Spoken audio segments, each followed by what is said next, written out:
오늘 저에게 주신 하나님 말씀은 로마서 8장 5절에서 8절입니다. 육신을 따르는 자는 육신의 일을, 영을 따르는 자는 영의 일을 생각하나니 육신의 생각은 사망이요 영의 생각은 생명과 평안이니라. 육신의 생각은 하나님과 원수가 되나니 이는 하나님의 법에 굴복하지 아니할 뿐 아니라 할 수도 없음이라. 육신에 있는 자들은 하나님을 기쁘시게 할 수 없느니라. 아멘.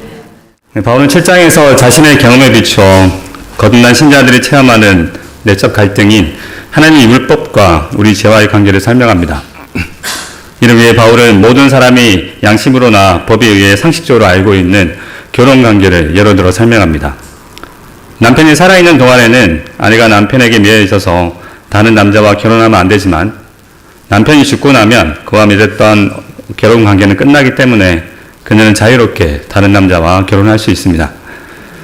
그런 다음 바울은 남편과 아내의 결혼관계를 율법과 신자의 관계에 대비하여 설명하면서 우리를 하나님과 그리스도께로 인도합니다.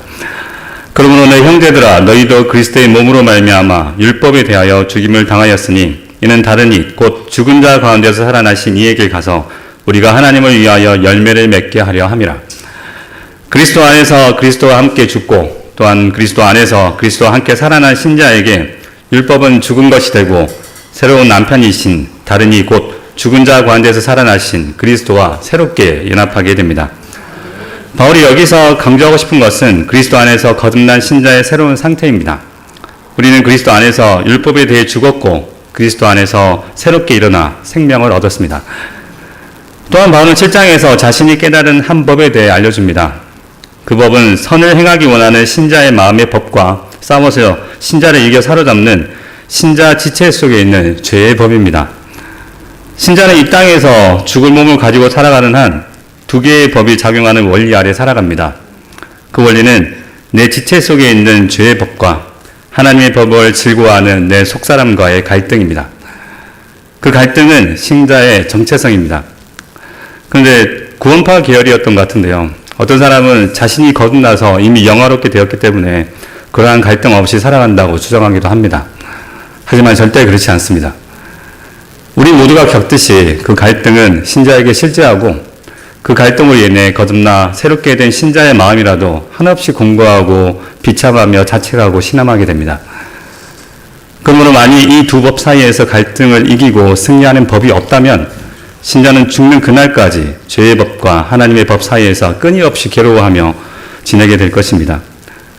그렇게 바울은 신자를 대표하여 스스로 공고한 사람이고 여전히 사망의 몸에 있다고 고백하지요. 그러나 바울은 죄의 법에서 신자의 마음의 법이 이기는 길을 찾아냅니다. 그것은 바로 그리스도 안에 있는 생명의 성령의 법으로 성령을 따라 살아가는 것입니다. 그러므로 이제 그리스도 예수 안에 있는 자에게는 결코 정죄함이 없나니 이는 그리스도 예수 안에 있는 생명의 성령의 법이 죄와 사망의 법에서 너를 해방하였습니다. 사람의 몸을 입고 이 땅에 오셔서 구속을 성취하심으로 죄와 사망의 권세를 이기고 승리하신 예수 그리스도께서 부활하신 승리의 영, 생명의 성령을 우리에게 보내주셨기 때문에 이제 우리들은 승리하신 그리스도의 생명의 성령의 법에 적용을 받고 있습니다. 따라서 이 법 아래서 우리는 사망의 몸의 법, 곧 죄의 법을 섬기는 육신의 법에 승리할 수 있습니다. 우리가 믿음으로 그 법을 따른다면 죄의 법을 섬기는 우리의 옛 자아를 하나님의 법을 따르려는 우리의 속사람이 이깁니다. 하지만 단순히 죄를 이기는 데서 끝나지 않습니다. 그 법은 우리로 하여금 우리의 연약한 육신으로 할 수 없었던 율법의 요구를 이루게 하십니다. 율법의 마침이신 그리스도께서 율법을 지킬 하나님의 자녀들을 새롭게 창조하시고 그들은 하나님의 율법을 사랑하고 온 마음으로 순종하게 되는 것입니다. 그런데 오늘 본문에서 바울은 율법의 요구가 가장 먼저 이루어지는 곳이 그 무엇보다 우리의 생각이라고 말씀합니다.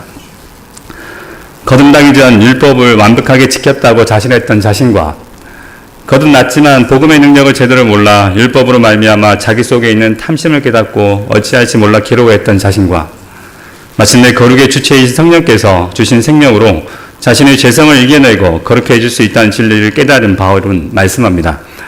육신을 따르는 자는 육신의 일을, 영을 따르는 자는 영의 일을 생각하나니 육신의 생각은 사망이요 영의 생각은 생명과 평안이라. 성령으로 충만해져서 성령의 인도하심을 받을 때 신자의 생각은 영의 생각을 따라 성경적으로 변화됩니다. 육신의 생각은 사망이지만 영의 생각은 생명과 평안이기에 신자의 삶에 평강이 넘치게 됩니다. 이 말씀은 우리의 성화가 바로 우리의 생각의 변화에서부터 시작된다는 것을 알려줍니다. 이 점을 생각해 볼 때 우리의 생각이 굉장히 중요하다는 것을 알 수 있습니다. 오늘 본문에 따르면 육신의 생각은 하나님의 원수가 됩니다. 또한 성경 여러 곳에서 우리의 생각, 우리의 마음에 대해 수없이 지적하고 있습니다. 왜냐하면 가장 근본적이지만 그만큼 우리가 쉽게 놓치기 때문입니다. 창세기입니다. 여호와께서 사람의 죄악이 세상에 가득함과 그의 마음으로 생각하는 모든 계획이 항상 악할 뿐임을 보시고 땅 위에 사람 지으셨음을 한탄하사 마음에 근심하시고 죄 가운데 살아가는 사람의 생각은 숨쉬는 모든 순간이 하나님 보시기에 죄입니다. 산상수훈에서 예수님이 직접적으로 말씀하십니다. 또 간음하지 말라 하였다는 것을 너희가 들었으나 나는 너희에게 이르노니 음욕을 품고 여자를 보는 자마다 마음에 이미 간음하였느니라. 우리의 생각, 우리의 마음을 지키지 못할 때 이는 하나님 앞에 죄라고 예수님은 분명히 말씀하십니다.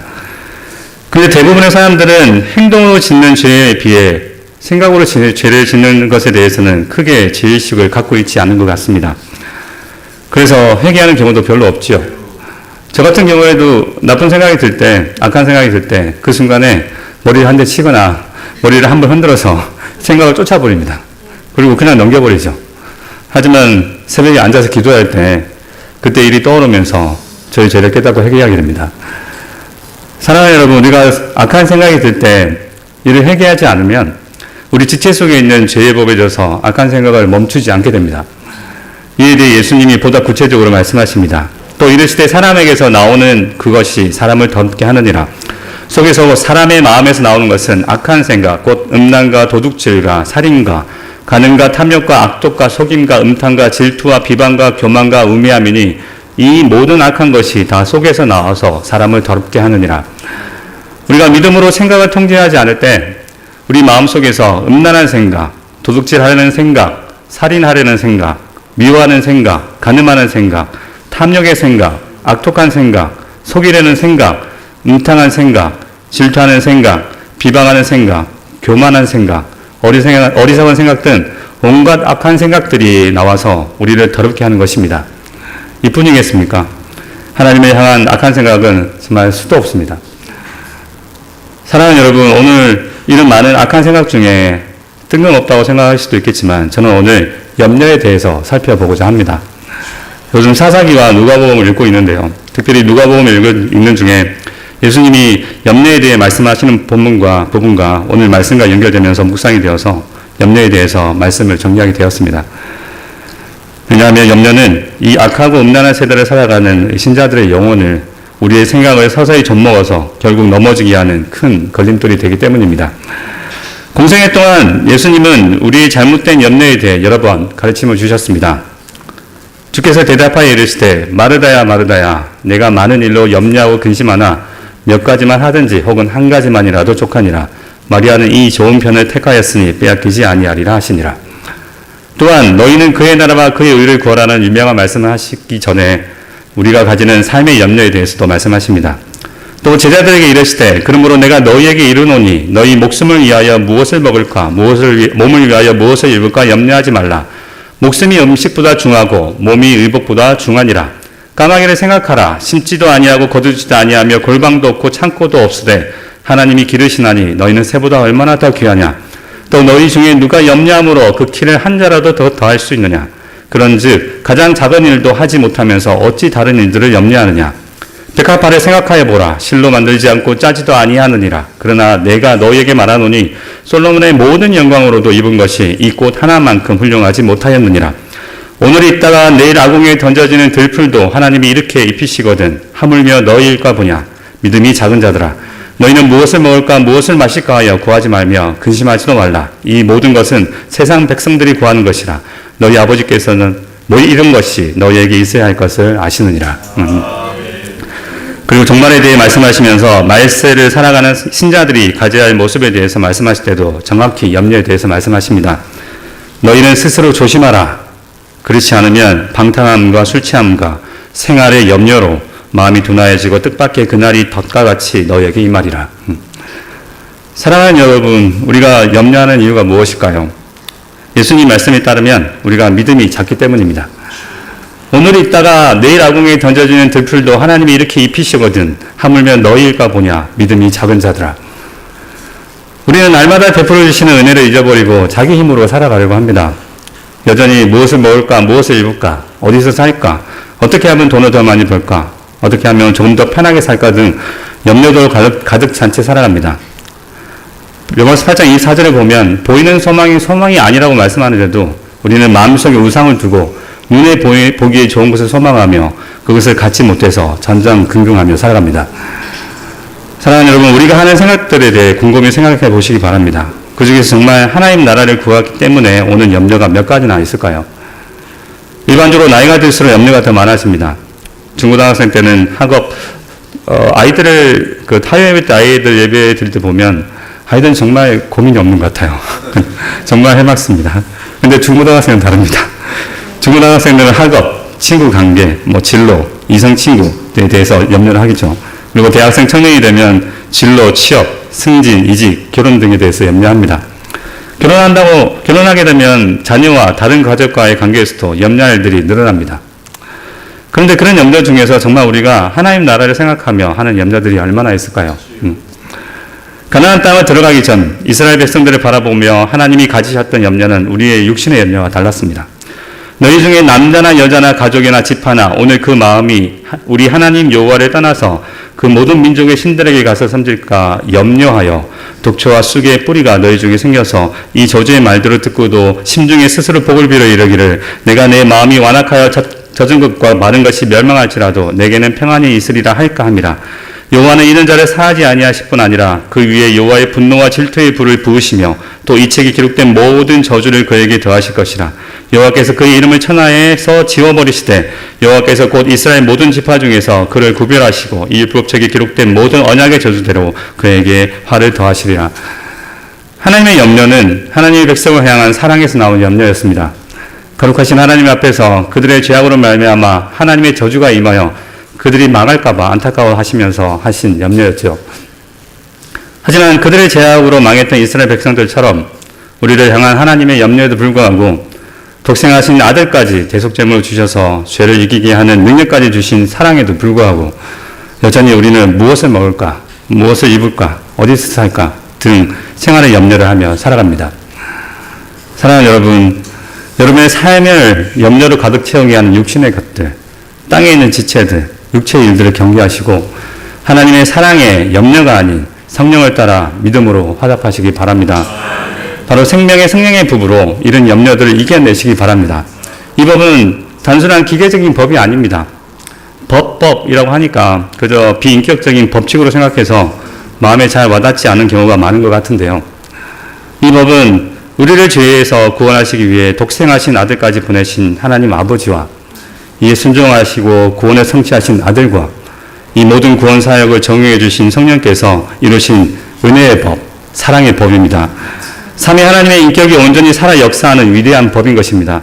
그러므로 우리가 믿음으로 이 법에 따라 살아갈 때 하나님 아버지와 우리 주 예수 그리스도를 성령 안에서 인격적으로 체험하며 우리는 실패하지 않고 모든 염려를 이기고 선을 이룰 수 있습니다. 우리가 알거니와 하나님을 사랑하는 자, 곧 그 뜻대로 부르심을 입은 자들에게는 모든 것이 합력하여 선을 이루느니라. 보통 이 구절을 읽을 때 하나님의 자녀들은 성공이든 실패든 하나님의 섭리 안에서 모든 것이 합하여져서 선을 이루게 된다고 해석을 하실 것입니다.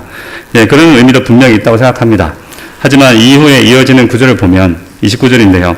하나님의 미리 아신 자들을 또한 그 아들의 형상을 본받게 하기 위하여 미리 정하셨으니 이는 그로 많은 형제 중에서 맏아들이 되게 하려 하심이니라. 또 미리 정하신 그들을 또한 부르시고 부르신 그들을 또한 의롭다 하시고 의롭다 하신 그들을 또한 영화롭게 하셨느니라. 하나님 우리를 미리 아셨습니다. 창세 전에 미리 아셨습니다.